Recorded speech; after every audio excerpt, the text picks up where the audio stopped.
तो हम लगन कुंडली में तृतीयेश की स्थिति के बारे में चर्चा कर रहे थे। जब भी आपका तृतीयेश विभिन्न भावों के स्वामियों के साथ कहीं भी आपके चार्ट में कंजक्शन में स्थित होगा।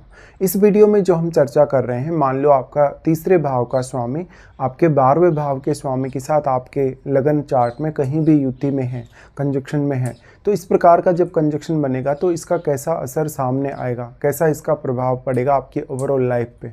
देखिए, तीसरे भाव के स्वामी और 12वें भाव के स्वामी का कंजक्शन में आना एक तो आपको काफ़ी ज़्यादा रचनात्मक बना सकता है।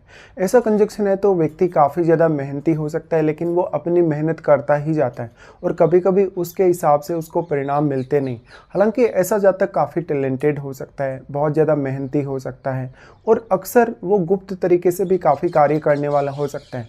या जातक कभी कभी बहुत ज़्यादा अकेलापन फील कर सकता है, काम करते करते काफ़ी ज़्यादा बोरिंग फील कर सकता है। ऐसे जातकों को वास्तव में मनोरंजन की भी बहुत ज़्यादा आवश्यकता पड़ेगी जब भी वो कोई पर्टिकुलर कार्य करेंगे।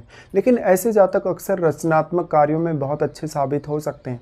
ये ट्रेवलिंग बहुत ज़्यादा कर सकते हैं, अपने जीवन में हार्डवर्क काफ़ी ज़्यादा कर सकते हैं। इसके साथ साथ अपनी क्षमताओं को पहचानने में शुरुआत में उतने सक्षम नहीं होते, तो इनको थोड़ा समय लग सकता है खुद को जानने, खुद के एफर्ट्स को जानने। इसके साथ साथ यहाँ पर जातक का सही दिशा में मेहनत करना या सही दिशा में हार्डवर्क करना आवश्यक है। जब भी ये जातक कोई भी इस प्रकार का बड़ा फैसला लेंगे लाइफ में, तो हो सकता है उनकी एनर्जी व्यर्थ हो जाए और वो सही फैसला भी ना ले पाएँ। हालांकि ऐसा कंजक्शन है तो हर प्रकार की चुनौती और हर प्रकार की समस्या को झेलने के लिए आपको सक्षम बनाता है। ऐसा कंजक्शन बेसिकली आपके हार्डवर्क को बढ़ाता है, लेकिन आपकी रचनात्मकता को भी बढ़ाता है, क्योंकि थर्ड हाउस है वो आपके कम्युनिकेशन से जुड़ा हुआ है। तो आप 12th हाउस की क्वालिटीज़ का ज़्यादा बेहतर उपयोग कर सकते हैं। अब इंटरेस्टिंग ये भी होगा कि आपका थर्ड लॉर्ड और आपका 12th लॉर्ड अगर कंजक्शन में है आपके चार्ट में साथ में, तो यहाँ पर क्या इनकी दृष्टि अपने खुद के भाव पे, जैसे थर्ड हाउस पे दृष्टि है, क्या 12th हाउस पे दृष्टि है, वो भी बहुत महत्वपूर्ण है, क्योंकि इनकी दृष्टि इन भाव पे होने से ये भाव काफ़ी ज़्यादा एक्टिवेट हो जाएंगे। इसके साथ साथ ये कंजक्शन में जो प्लैनेट हैं आपके, वो कौन कौन से हैं विशेषकर, क्योंकि प्लैनेट विशेष का रोल यहाँ काफ़ी ज़्यादा है। प्लैनेट विशेष की एनर्जी, उनके कारकत्व का रोल काफ़ी ज़्यादा है, तो आपको ये सब देखने की आवश्यकता है। इस प्रकार का कंजक्शन जब भी बनेगा तो जातक अपने स्वयं के एफर्ट के बल पे, अपने खुद के एफर्ट के बल पे बहुत कुछ करने में सक्षम है, लेकिन कितना जल्दी वो अपनी इस एबिलिटी को पहचान पाएगा। ऐसा जातक अक्सर जब भी काम करे तो वो अकेलेपन में अगर काम करे, अगर वो अकेला हो या ऐसे स्थान पे काम करे जहाँ आसपास में कोई भी नहीं हो, तो वो अच्छी सक्सेस पा सकता है। ऐसे में अगर 12th हाउस से इनका किसी का भी रिलेशन बनता है, थर्ड लॉर्ड का या 12th लॉर्ड का, तो जातक आध्यात्म में काफ़ी सक्रिय हो सकता है, जातक मोक्ष की तरफ जा सकता है। हालांकि वो अपने भाइयों के साथ काफ़ी मतभेद भी देख सकता है। हालांकि ऐसा जातक शुरुआत से ही अपने जीवन में काफ़ी सक्रिय रहेगा, काफ़ी मेहनती रहेगा और हर प्रकार की समस्या या चुनौती से पार पाने में सक्षम रहेगा। लेकिन क्या यहाँ पे थर्ड हाउस का लॉर्ड एक क्रूर ग्रह है? क्या 12th हाउस का लॉर्ड एक क्रूर ग्रह है? देखिए, यहाँ पे थर्ड हाउस का लॉर्ड अगर एक क्रूर ग्रह होगा तो ये ज़्यादा बेहतर रहेगा ज़्यादातर केसेस में। लेकिन 12th लॉर्ड अगर आपका एक क्रूर ग्रह है तो हो सकता है आपको उतना ज़्यादा लाभ ना मिल पाए। फिर डिपेंड यही करेगा कि ये कंजक्शन कौन से भाव में बन रहा है। जैसे मान लो किसी का लगन में ही ऐसा कंजक्शन ये बन रहा है, ऐसे केस में जातक के स्वयं के ऊपर ही ज़्यादातर जिम्मेदारियां आ जाती हैं। वो थर्ड हाउस से जुड़े हुए मामलों को कैसे हैंडल करेगा, 12th हाउस से जुड़े हुए मामलों को कैसे हैंडल करेगा। इसके साथ साथ यहाँ पर जो भी प्लैनेट ये किसी भी भाव में यदि बैठेंगे तो अपने से बिल्कुल सप्तम भाव को डायरेक्टली एस्पेक्ट करेंगे, तो उस भाव पर भी अपना काफ़ी ज़्यादा असर डालेंगे। फिर इनमें से जो दोनों प्लैनेट बैठे हैं, थर्ड हाउस का लॉर्ड और 12th हाउस का लॉर्ड, वो एक्चुअल में कैसे स्थिति में हैं, उनका कितना ज़्यादा प्रभाव है, क्या इनमें से कोई वक्री है, क्या इनमें से कोई अस्त है, या किसी अन्य प्लैनेट के साथ भी इनकी स्थिति हो सकती है कंजक्शन में, तो ये सब देखना जरूरी है। इसके साथ साथ क्या राहु या केतु का प्रभाव इन पर है? राहु और केतु का प्रभाव इन पर होने से अलग ही प्रकार का प्रभाव आपको देखने को मिलेगा, कभी कभी आपके अपेक्षाओं के अनुसार तो कभी कभी आपके अपेक्षाओं के बिल्कुल विपरीत।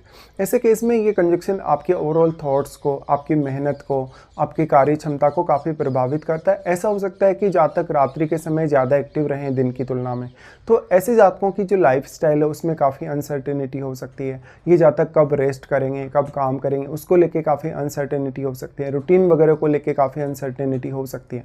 इसी प्रकार से आपकी सेहत पर भी असर पड़ेगा, आपके ओवरऑल हेल्थ पर भी असर पड़ेगा।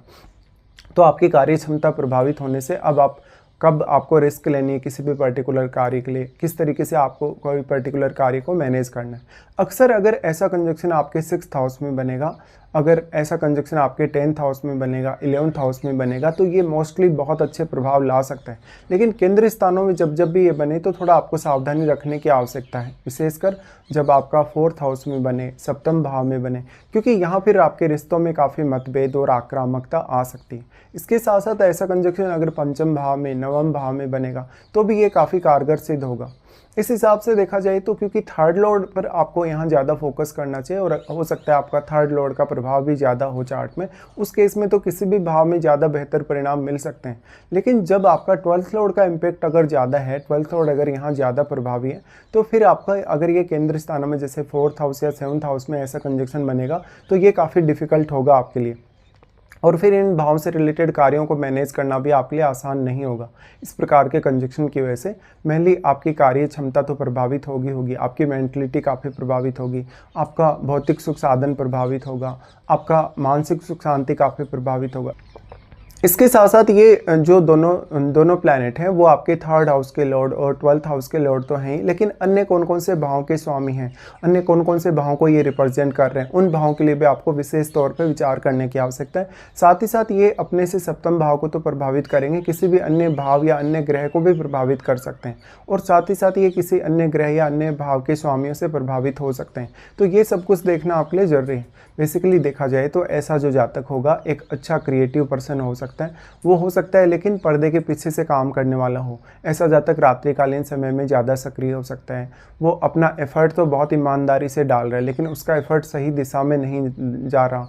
ऐसे में करियर में कभी कभी सफलता तो आपको काफ़ी अच्छी मिलती है, लेकिन काफ़ी लेट एज तक आते आते आप अपनी नेचुरल प्रतिभा को काफ़ी इम्प्रूव कर लेते हैं, लेकिन उतना पहचान कभी कभी बना नहीं पाते जितना कि एक्चुअल में आपकी पहचान होनी चाहिए।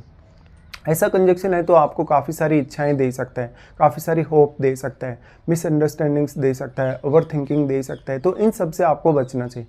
अगर आपका थर्ड लॉर्ड अगर एक आक्रामक ग्रह है, अगर एक क्रूर प्लैनेट है, तो वो सबसे ज़्यादा आपको हेल्प करेगा 12th लॉर्ड की तुलना में। लेकिन 12th लॉर्ड अन्य किस भाव को रिप्रेजेंट कर रहे हैं उस भाव विशेष से रिलेशन देखने की आवश्यकता है आपको। इसके साथ साथ 3rd हाउस विशेषकर क्योंकि आपके लिए खुद का तो है, खुद के एफर्ट का, बट फिर भाइयों के साथ रिलेशनशिप प्रभावित होना, पड़ोसियों या रिश्तेदारों के साथ मिसअंडरस्टैंडिंग होना, ये सब भी संभावित है। तो ये सब भी आपको विचार करने की आवश्यकता है। इसके साथ साथ डिपेंड ये भी करेगा कि इनकी किसी की भी यदि आपको महादशा हो तो ये प्लैनेट आपको काफ़ी ज़्यादा सक्रिय बना सकते हैं, लाइफ में काफ़ी ज़्यादा होप दे सकते हैं, आपको काफ़ी ज़्यादा चुनौतियों से पार पाने की क्षमता दे सकते हैं। लेकिन खुद को आप कितना जल्दी जान पाएँ, खुद की एबिलिटीज़ को कितना जल्दी समझ पाएँ, खुद को कितना ज़्यादा सक्षम बना पाएँ समय के साथ साथ, उतना ही ज़्यादा ये कंजक्शन आपके फेवर में काम करेगा।